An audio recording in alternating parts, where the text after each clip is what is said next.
Okay, so I've had the system 12 days now.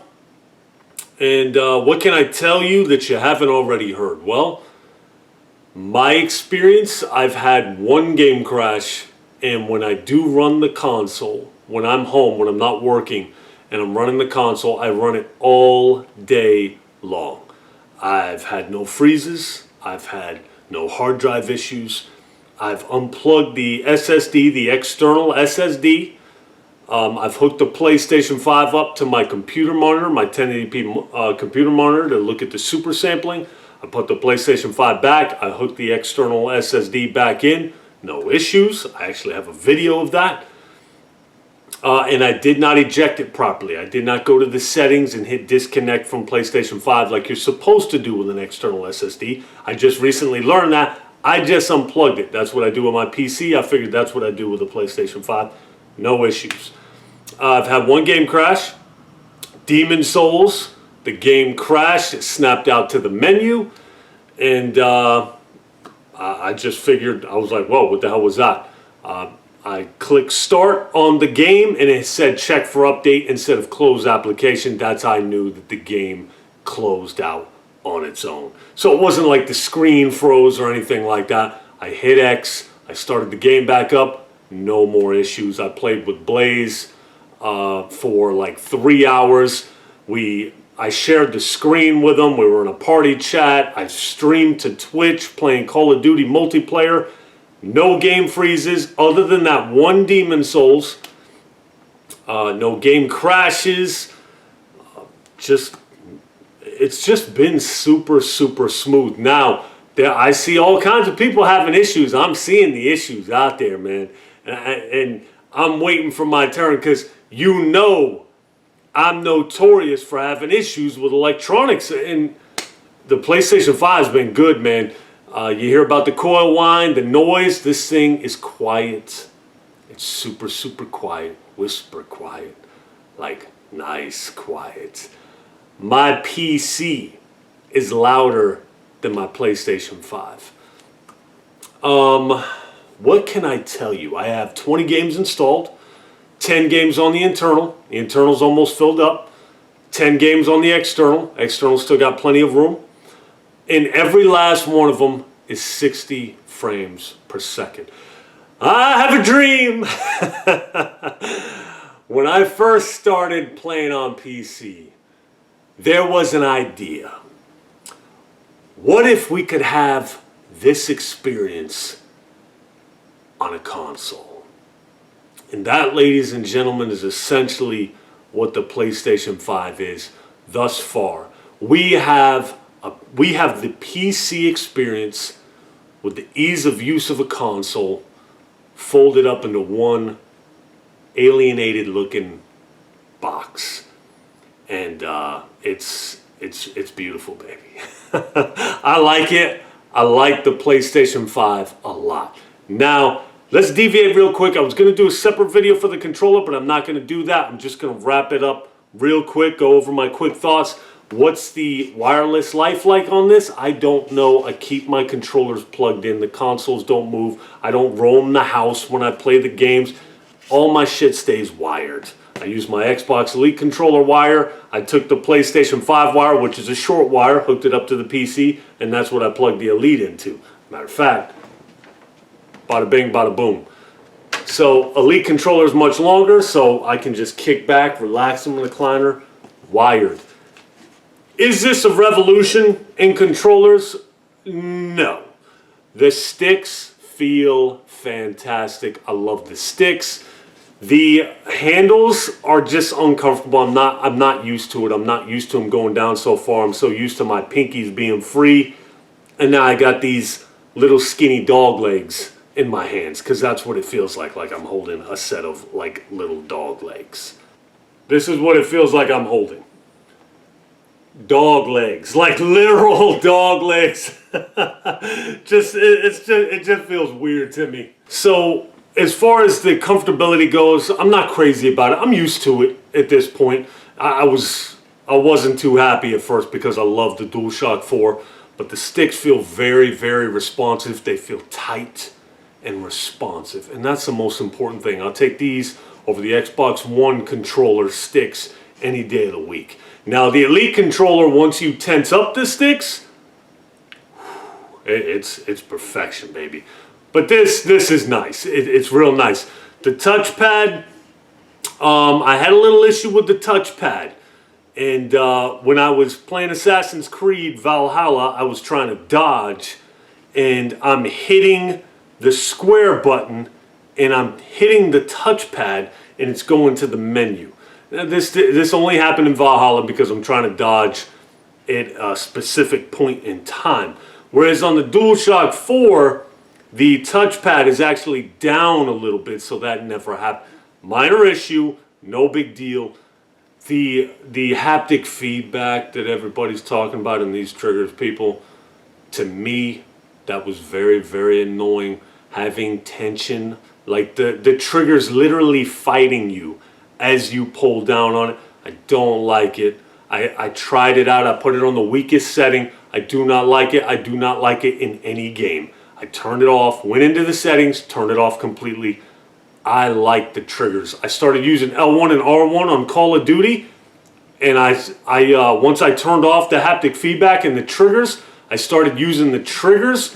It's much more comfortable now. I'm comfortable with the controller. I actually like the controller now. I really like the sticks. Is it a revolution? No, but I can't be mad at Sony for trying something different. I think the vibration in the controller is great. It's got quadrants, it feels like. Almost feels like there's different motors in different parts of the controller. I know that's not the case. I know it's just like in these parts, but it literally feels like it's got quadrants everywhere in the controller. And that's cool. That feels kind of decent.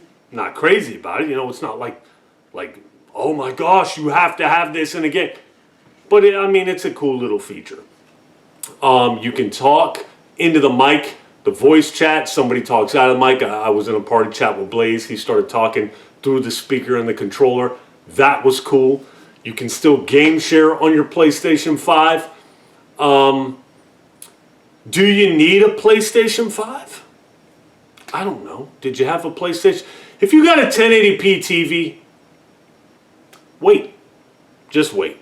Wait till you get a 4K TV. If you got a 4K TV, I think you should probably get the PlayStation 5.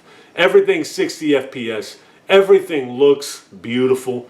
The highlights visually, I'm talking about visuals, graphics.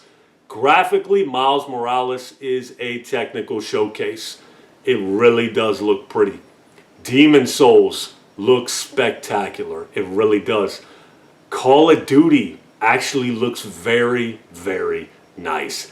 And it's got 120 FPS mode, which is crazy. I'm super impressed by that. I'm impressed with this console, man. Assassin's Creed Valhalla is very, very beautiful. The world looks spectacular. It's running at 60 FPS. There's screen tearing in the cutscenes more so than the gameplay. For the most part, the gameplay is very, very smooth. I'm just having a great time, baby. I really like the console. I feel like it's worth every nickel. I feel like it's worth every bit of $500. These are good consoles, man. I don't have the Series X. As of right now, me having a PC, having the PlayStation 5 combo, there's really no need. That's why I canceled my pre-order. I will eventually get one. It just doesn't feel right not having the Xbox at home where it belongs. But rest assured, I will have one. Just don't really feel the need to do it yet. Even Fortnite looks spectacular. I'm looking at Fortnite on the PS5 as my daughter plays. And I'm just like, this is crazy. When I play on my PC, keep in mind I got a 1080p monitor. Everything on my PC looks better. Everything's running at 120 FPS compared to my PS4 Pro. So I come up off the console, I got my Xbox One X, I go to my PC on 1080p. I run the PC games on high settings. Everything looks better, even at 1080p. And I'm on a 4K TV, playing the Xbox One X. Go back to the PC, playing Gears 5 at 120 FPS. Everything looks better. PS4 Pro, go to the PC, 1080p. Everything looks better. Performs better. Everything's better.